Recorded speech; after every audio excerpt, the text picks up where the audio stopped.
SpaceX did not just go public, it started a countdown, and around 100 days later, investors may discover whether they bought the future or just paid too much for the dream. SpaceX going public was not a normal IPO. This was rockets, Starlink, Starship, Elon Musk, government contracts, and exactly the kind of story Wall Street can turn into a frenzy. The IPO, reportedly priced at $135 a share and valued SpaceX around $1.77 trillion. Let that breathe for a second. A company that started by trying not to explode rockets became one of the largest public companies on Earth on day one. Very historic. Also, very dangerous if you do not understand what happens after the first 100 days. Because the first day is emotion. The next 100 days are digestion. That is when investors stop buying the dream and start asking what the dream costs. On day one, everyone wants the same thing. Institutions want allocation. Retail investors want a piece. Financial media wants history. Attention became demand. Demand became price. Price became the story. But that is exactly where small investors get trapped. They confuse a historic company with a safe entry price. And that is why the countdown matters. Day one tells you how much people want the story. The next 100 days tell you how much of that story the market still believes. Then the mood starts to change. It is not magic. There is no tiny banker with a bell ringing on day 100 saying, "Reality begins now." But around that window, the market often becomes less emotional. The opening hype starts to fade. Early buyers look at their gains or losses. Analysts publish more serious models. Investors stop staring at the rocket videos and start looking at revenue, debt, margins, spending, and dilution. In plain English, people stop asking, "Yeah, can this company change the world?" They start asking, "Yeah, did I pay too much for it?" And with SpaceX, that question is brutal. Because this is not just a company selling subscriptions.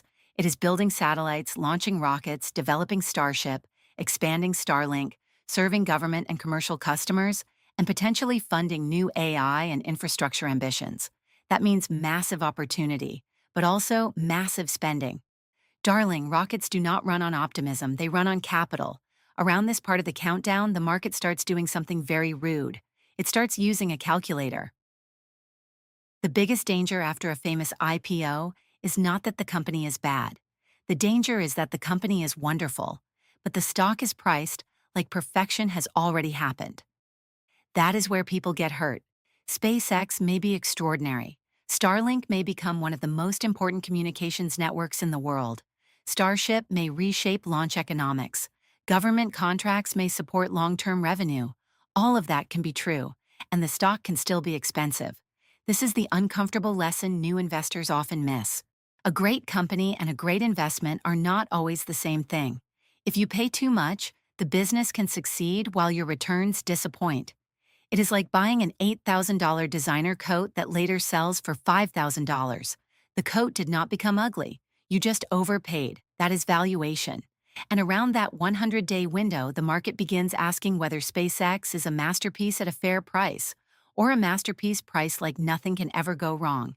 And then the countdown gets more uncomfortable, because now we come to the part retail investors rarely understand until it bites them, the IPO lockup. When a company goes public, insiders and early investors are often restricted from selling their shares immediately. The reason is simple.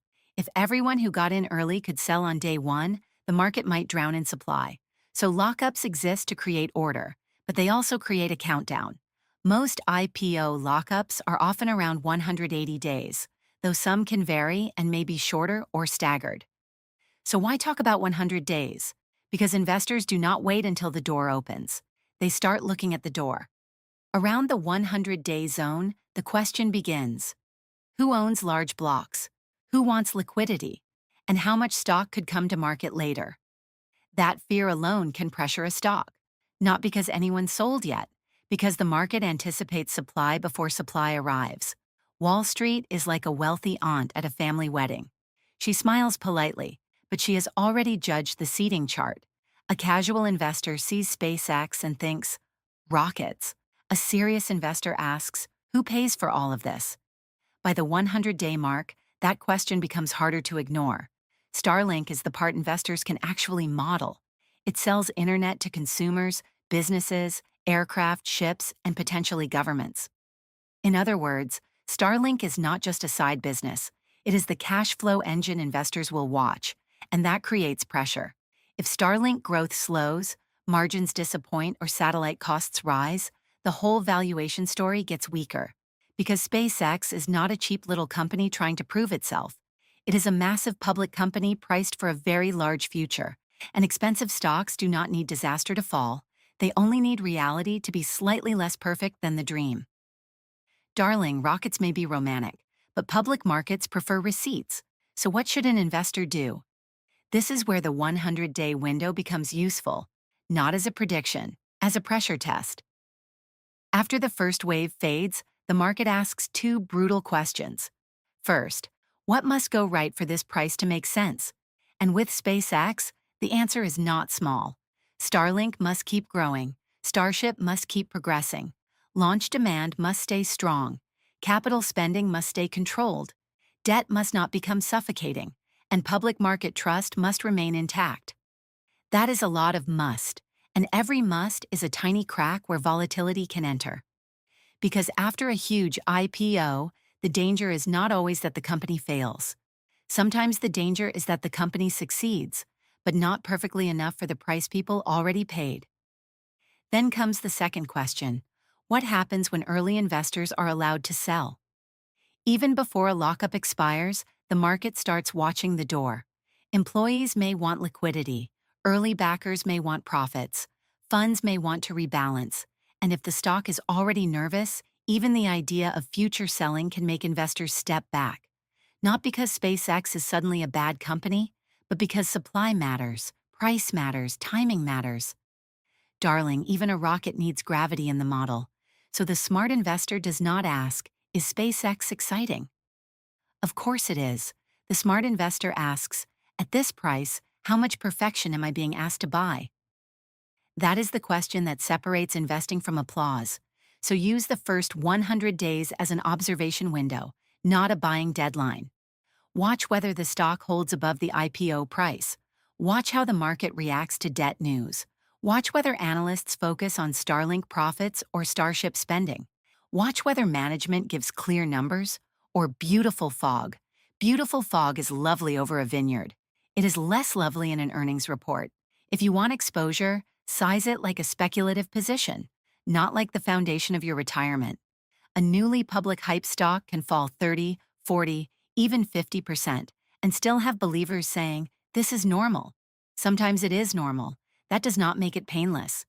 High-growth IPOs can be violent, especially when valuation, celebrity, retail excitement, and capital intensity all sit at the same dinner table. So before buying, write down one thing. Why would I sell? The sell rule, because when the price drops, your brain will suddenly become a poet. It will whisper, long-term, darling. Sometimes that is wisdom. Sometimes that is denial wearing pearls. The goal is not to predict every move. The goal is to avoid becoming emotional liquidity for people who understood the countdown before you did. That is the real 100-day lesson. SpaceX may become one of the defining market stories of this decade. It may reshape communications, launch economics, defense technology, and space infrastructure. But the 100-day point is where the mood can change. The IPO sells the dream. The market tests the price. So do not ask only whether SpaceX is extraordinary. Ask whether the stock has already charged you for extraordinary, historic, flawless, and slightly interplanetary. Because Elon Musk may know where the rocket is going, but investors still need to know what they paid for the seat. And in markets, darling, the most expensive ticket is usually the one bought while everyone is clapping.